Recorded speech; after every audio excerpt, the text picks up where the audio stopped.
back again to talk about retrograde of Uranus. Now, that starts August the 7th all the way through to January 6, 2019. Now, retrograde till 2019 through the signs of Taurus and Aries. Okay, during this time, there's going to be a lot of clearing up, wrapping up, and lessons. Now, much of this energy can go all the way back to 2008.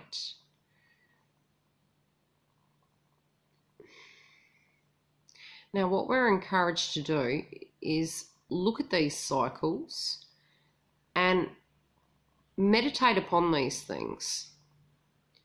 When it turns direct, there will be benefits to this situation. There will be new themes, new lessons, and a set intention for the new year. There will be movement forward. Now, it can be where we are looking upon our actions, our choices, that we're currently making in our life or have done from that point in time. From then to now. And you're going to be asking yourself a lot of questions. Have you been making decisions based on fear? Have you been basing your decisions based on love? We also need to come to a place where we're speaking our truth, where we're communicating clearly. Aspects of throat chakra and communication can come up during this cycle. Where we've been lying to ourselves or others have been lying to themselves. So it is a time of clarity. Although it can be an energy where it triggers a lot of us, it can also be a deeply enlightening time to move us forward. Things will speed up after August, but during that time, there will be a lot of things we will be looking in. It can be generational related, family DNA related.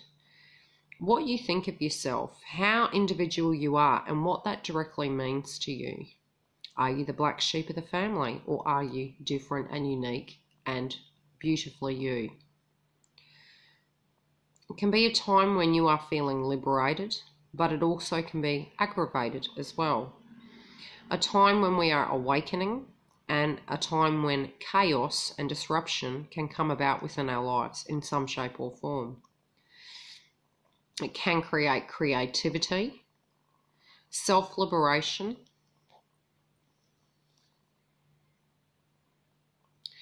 it'll clarify for you where you have been having aspects where you've suppressed emotions in your mind. You're going to have revelations, liberation. It may be where you find the difference within you is the beautiful aspect of you. And it can be a time when you're really creating amazing ideas and there's mass potential. Some of this will be where you can.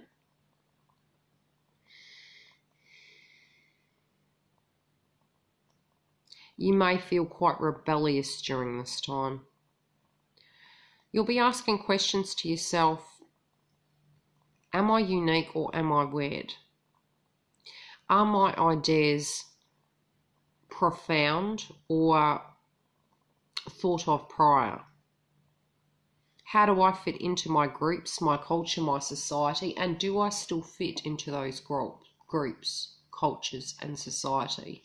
It can be a time when you're questioning your belief systems and looking at your friendship groups and saying, I've outgrown you, but yet I've remained in the same cycle that I no longer belong to. So huge revelations can come through. It can also be the opinions your parents had of you, especially if you felt you were the black sheep of the family. And the aha moments can be traveling through that pain to move away from that situation so that you can have the freedom to be home to yourself and not utilize that as a fear-based situation, to suppress you in a way in which you have no forward motion.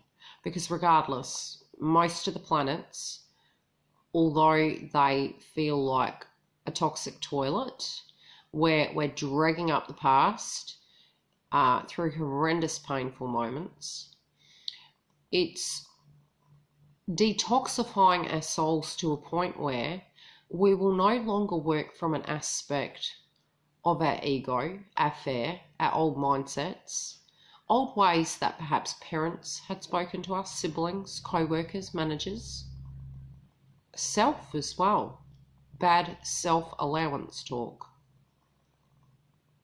IDing those areas, breaking away from any false values that you feel spiritually you're no longer connected to. It could be that you're from opposite sides of the track, yin and yang. Why? How? How can this work? Why is this so? Really not putting those filing cabinets there, that you belong there, I belong here. It can be cultural related, society related, spiritually related. But it's going to cause a deep transformation of your value systems, what you thought and continued, although they were meant to be recycled a long, long time ago, because they weren't directly who you are today. It can be collective energies or personal.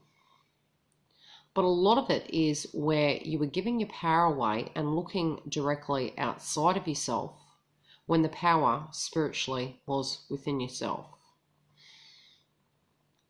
You will very much be breaking away from those aspects, because even if you tried to force yourself to do such, the vibration of that connection to that subject matter no longer belongs to you.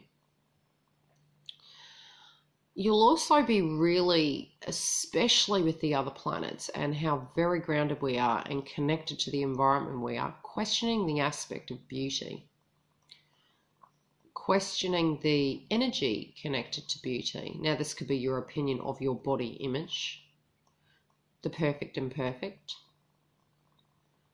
It could be the notion to society and what is seen on TV to be perfect, which is an old paradigm.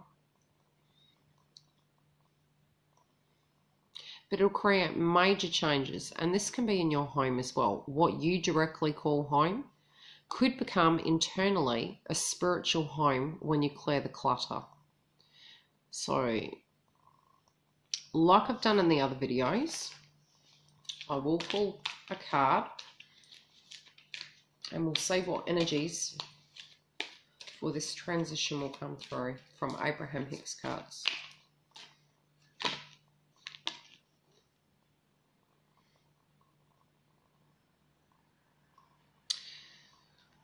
Most are attracting their less than wellness by default. Okay. Now, it can be where generational, past life energy, old mindsets, the passions we had where they were directed, where they were ill directed, what we are passionate about now. Like I said, are we making choices from the heart to create those new cycles? By purging the fears that block you are going to help you work from that heart space. But see how the hands are in the air, and although you're aware of the shadow aspect and the lighter aspect, within dark there is light, within light there is dark. Having that healing is going to help you attract a better energy towards your future. Now, if we're feeling with this self-talk that no longer directly belongs to us, which can be cultural, can be family ID related, removing that or being aware of that and working on those blockages is going to help you move forward.